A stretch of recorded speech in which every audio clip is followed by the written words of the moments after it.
Assalamu alaikum students. Now we are going to discuss about circular motion. What is uniform circular motion?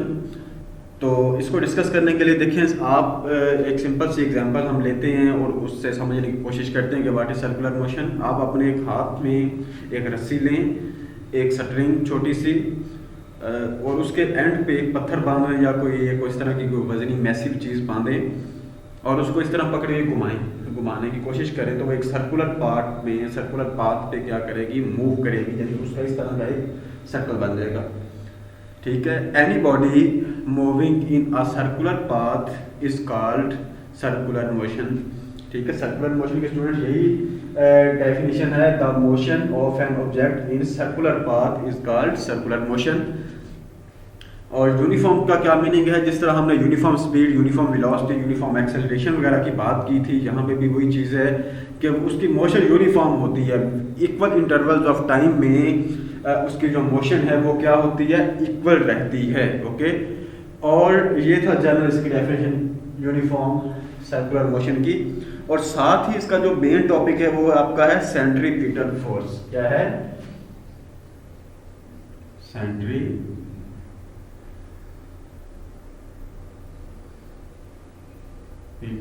Force.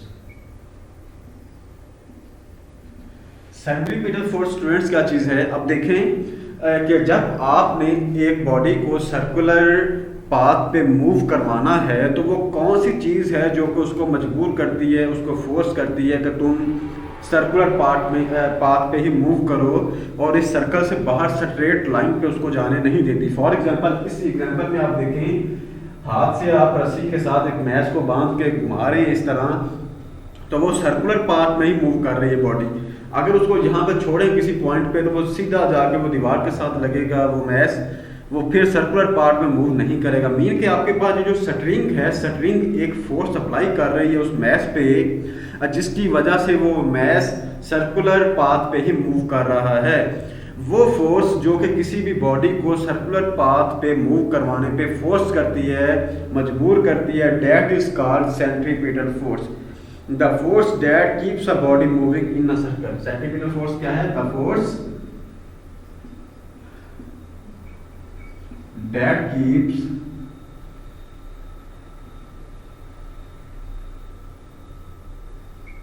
a body to move in a circle. Mean कि वो वाली force जो कि एक body को circle में move करवाने पे फोर्स कर रही है, मजबूर कर रही है, that is called centripetal force. Okay, अब देखें ना आप, फॉर एग्जांपल इसी की अगर हम एग्जांपल इसी को डिटेल में डिस्कस करेंगे। यहाँ पे सेंट्रीपिटल फोर्स एक लॉन्ग क्वेश्चन है, अलग से पेपर में आता है, इसका हम मैथमेटिकल रिलेशन है जो अब वो भी अभी डिराइव करेंगे। तो इसकी दो एग्जांपल्स बुक में मेंशन की हुई हैं। एक तो यही एग्जांपल है कि एक हाथ से आप रस्सी के साथ पत्थर बांध के उसको घुमाएं तो जो फोर्स आपके पास यहाँ पे जो फोर्स अप्लाई हो रही है इसको आप सेंट्रीपिटल फोर्स कहते हैं, जो कि इसको मजबूर करती है सर्कुलर पाथ पे मूव करने पे। ठीक है, ओके, ये है सेंट्रीपिटल फोर्स। और दूसरी आप यहाँ पे एग्जांपल लें, the moon revolves around the earth, the gravitational force of the earth provides the necessary centripetal force. अब जो मून है वो भी ज़मीन के गिर्द घूम रहा है और उस पर भी एक सेंट्रीपिटल फोर्स लग रही है, जो कि ज़मीन उसको ग्रेविटी की वजह से एक सेंट्रीपिटल फोर्स दे रही है, और उसी वजह से जो मून है सेंट्रीपिटल फोर्स की वजह से, सेंट्रीपिटल फोर्स क्या है? Gravitational force. ज़मीन अर्थ किसी भी बॉडी को अपनी तरफ खींचती है, हमने ये पढ़ा हुआ है, that force is called gravitational force. और ग्रेविटेशनल फोर्स की वजह से ही जो मून है वो भी अर्थ के गिर्द रिवॉल्व करता रहता है, और ये जो ग्रेविटेशनल फोर्स है जो कि ज़मीन मून को दे रही है, यही एक्ट करती है एज अ सेंट्रीपिटल फोर्स। अगर ये फोर्स ना हो तो मून मीन के सूरज का अर्थ के गिर्द रिवॉल्व ना करे। ठीक है, अब let a body of mass m moves with a uniform speed v in a circle. ये बॉडी है, इसका मास लेट करें m है आपके पास, और ये v स्पीड के साथ इस सर्कल में क्या कर रही है, मूव करती जा रही है। इसका मैथ आपके पास स्टूडेंट्स m है और इसकी स्पीड क्या है v। इस v स्पीड के साथ ये क्या कर रही है, सर्कुलर पाथ में मूव कर रही है in a circle of radius r। इस सर्कल का रेडियस कितना है, यानी कि सेंटर से लेके इस तक का डिस्टेंस एक साइड तक का वो है r।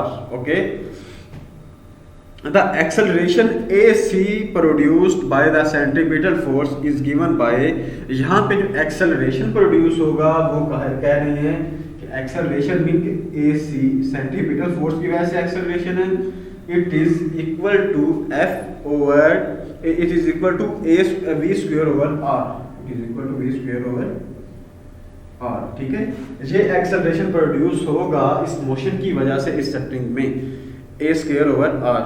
अब हमने according to Newton second law of motion force की क्या वैल्यू निकाली हुई है। Newton second law of motion हमें ये कहता है कि F is equal to ma, क्योंकि हम यहाँ पे सर्कुलर मोशन की बात कर रहे हैं, इट मींस कि जो फोर्स होगी हमारे पास यहाँ पे वो सिंपल फोर्स नहीं होगी, वो सेंट्रीपिटल फोर्स होगी, और एक्सेलरेशन भी क्या होगा, सेंट्रीपिटल एक्सेलरेशन होगा। ठीक है, एक्सेलरेशन की स्टूडेंट्स हमारे पास वैल्यू क्या आई है, AC is equal to V square over R। अब यही एक्सेलरेशन की वैल्यू हम इस इक्वेशन में क्या करेंगे, पुट कर देंगे, तो सेंट्रीपिटल फोर्स आपके पास क्या बन जाएगी, m V square over R। ये आपके पास जनरल फॉर्मूला है सेंट्रीपिटल फोर्स फाइंड करने का। जब हम न्यूमेरिकल्स वगैरह या इस तरह के क्वेश्चंस एग्जांपल्स करेंगे तो ये आपके पास सेंट्रीपिटल फोर्स की वैल्यू हम इस तरह निकाल लेंगे। ओके, इसके साथ ही स्टूडेंट्स आपके पास एक होती है सेंट्रीपिटल फोर्स, और सेंट्रीपिटल फोर्स का एक रिवर्स फोर्स है जिसे हम कहते हैं सेंट्रीफ्यूगल फोर्स। क्या कहते हैं उसे, सेंट्रीफ्यूगल फोर्स। सेंट्रीफ्यूगल फोर्स वो वाली फोर्स है जो कि सेंट्रीपिटल फोर्स का रिएक्शन है।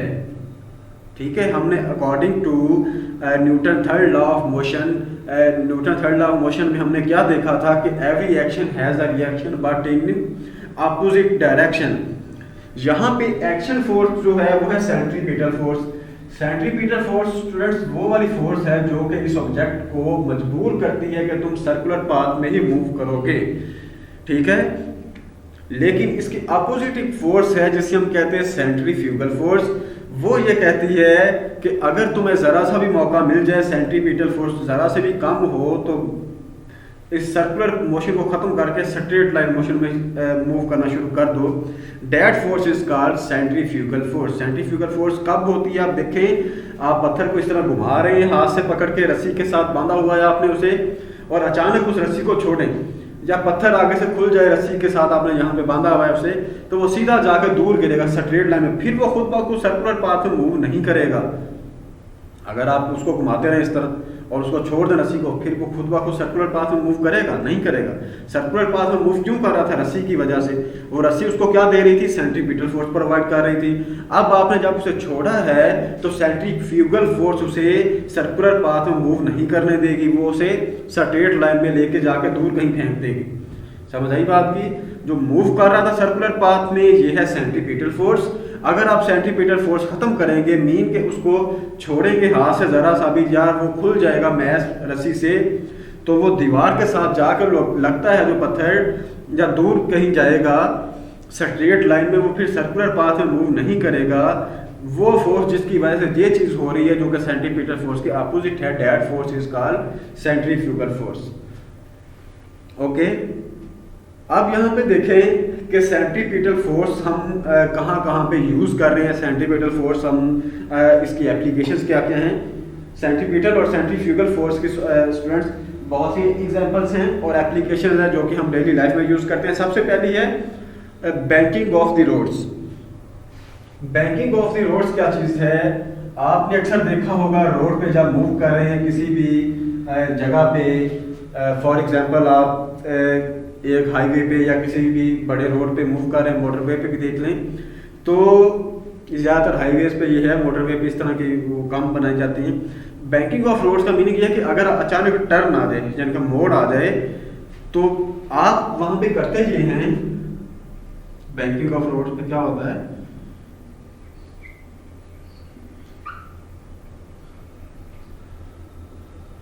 एक रोड है, फॉर एग्जाम्पल रोड एक आ रहा है, तो हम क्या करते हैं उसको अगर टर्न आ गया एकदम यहाँ पे मोड़ आ रहा है उसका, तो हम रोड जो बनाया जाता है उसका स्टूडेंट्स वो इस तरह बनाया जाता है कि वहाँ पे सेंट्रीपिटल फोर्स अप्लाई हो सके, सेंट्रीपिटल फोर्स हो, वरना सेंट्रीफ्यूगल फोर्स की वजह से वो गाड़ी रोड से नीचे उतर जाएगी। तो हम क्या करते हैं वहाँ पे जो रोड की जो बाहर वाली साइड होती है ना, ये वाली, ये अंदर वाली साइड है रोड की, ये बाहर वाली साइड है, मोड़ से टर्न जब जो बाहर वाली साइड होती है ये थोड़ी सी ऊंची बनाई जाती है और अंदर वाली साइड थोड़ी सी नीची बनाई जाती है। जिनके रोड को क्या करते हैं हम थोड़ा सा दरवान में बनाते हैं कि जो बाहर वाली साइड है वो थोड़ी सी ऊंची हो जाए और अंदर वाली साइड थोड़ी सी क्या हो जाए, नीची हो जाए। इससे क्या होता है कि सेंट्रीफ्यूगल फोर्स कम हो जाती है, सेंट्रीपिटल फोर्स ज़्यादा हो जाती है और गाड़ी के या कोई भी आपके पास कार जिस पे भी आप मूव कर रहे हैं या कोई बड़ी गाड़ी जो स्पीड से मूव कर रही है, अगर वैसे वो बैंकिंग ऑफ रोड हमने नहीं की हुई तो होगा क्या कि वो टर्न लेते लेते वो उसके खदशा हमारे पास ये होता है कि वो बाहर चली जाए, रोड से नीचे उतर जाए। लेकिन अगर वो बैंकिंग ऑफ रोड की हुई है तो वो सेंट्रीपिटल फोर्स प्रोवाइड करेगी और अगर वो टर्न ले रही है उसके लिए ईजी हो जाएगा, वो वहाँ से फॉरन टर्न लेके सीधी आगे अपने रास्ते पर मूव करे। ठीक है, बैंकिंग ऑफ रोड का मीनिंग ये है। और ये काम जब वेट होता है रोड में, कि पानी वगैरह वहाँ पे या इस तरह की चीज़ बारिश वगैरह जब हो रही है तो उस वक़्त उसके फिसलने का खर्चा और ज़्यादा होता है, उस वक़्त सेंट्रीपिटल फोर्स और कम हो जाती है। इसलिए जो कि जब ये अगर हम बैंकिंग ऑफ रोड की हुई है तो ये हमें बेनिफिट देती है बारिश के दिनों में भी और वैसे सिंपल भी। वॉशिंग मशीन, ड्रायर, और जो वॉशिंग मशीन का ड्रायर होता है,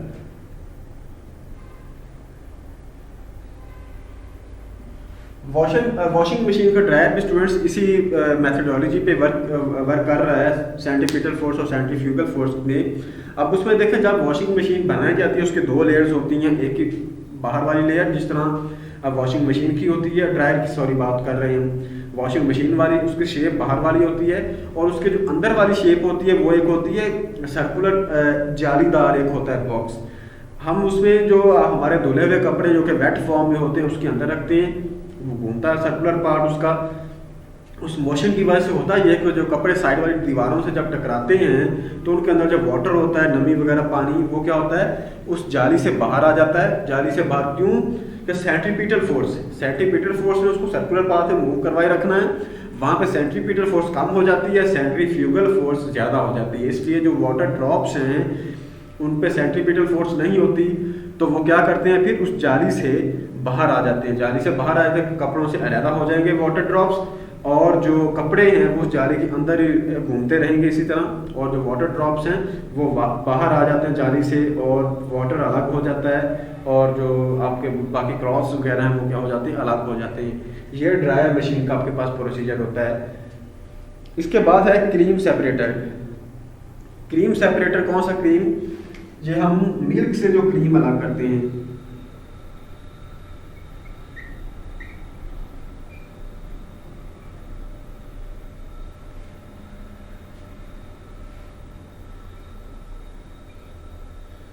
क्रीम सेपरेटर का भी स्टूडेंट्स यही प्रोसीजर है हमारे पास। उसमें भी हम क्या करते हैं, एक हमारे पास इसी तरह का एक मशीन हमारे पास बनी होती है बॉक्स टाइप सर्कुलर टाइप। अब उसमें ये है कि आपके पास एक क्रीम है, उस मिल्क के अंदर आपको पता है क्रीम होती है, हम उसको भी हाई स्पीड के साथ उसका जो आपके पास मशीन है जिसको हम कहते हैं क्रीम सेपरेटर, वो घूमता है, उसके अंदर मिल्क हम डालते हैं। मिल्क में से सेंट्रीपिटल फोर्स की वजह से इनमें से आपके पास मिल्क है क्योंकि आपको पता है ये लिक्विड फॉर्म में एक तरह का है, और जो उसके आपके पास उसमें क्रीम वगैरह है वो थोड़ी सी इसकी निस्बत हार्ड होती है, उसकी डेंसिटी इसकी निस्बत डिफरेंट होती है मिल्क की निस्बत। तो डेंसिटी डिफरेंट होने की वजह से सेंट्रीपिटल फोर्स और सेंट्रीफ्यूगल फोर्स, जो सेंट्रीपिटल फोर्स है वो मिल्क पे ज़्यादा अप्लाई हो रही है क्योंकि इसकी डेंसिटी कम होगी और जो डेंसिटी इसकी ज़्यादा होगी और जो क्रीम है उसकी डेंसिटी कम होगी, तो उससे क्या होगा कि वो मिल्क से क्या हो जाएगी, खुद ब खुद अलग हो जाएगी, ऊपर वाली सरफेस पे मूव करती रहेगी और मिल्क नीचे मूव करता रहेगा, फिर हम ऊपर से उसे सेपरेट कर लेते हैं अलग, ठीक है। मेन कि आपके पास सेंट्रीपिटल फोर्स और सेंट्रीफ्यूगल फोर्स के जो एप्लीकेशन है वो बेसिक 3 हैं, banking of floors, dryer of a washing machine and cream separator. ये हम यूज़ करते हैं मुख्तलिफ जगहों पे इसको, ठीक है। तो उम्मीद है कि आपको टॉपिक की समझ आ गई होगी। इसके साथ ही आपका चैप्टर नंबर 3 जो है वो एंड हो रहा है, और इसमें कोई मसला है किसी तरह का पूरे चैप्टर में या कोई प्रॉब्लम है तो वो आप काइंडली कमेंट्स में डिस्कस कर लें। Thank you very much.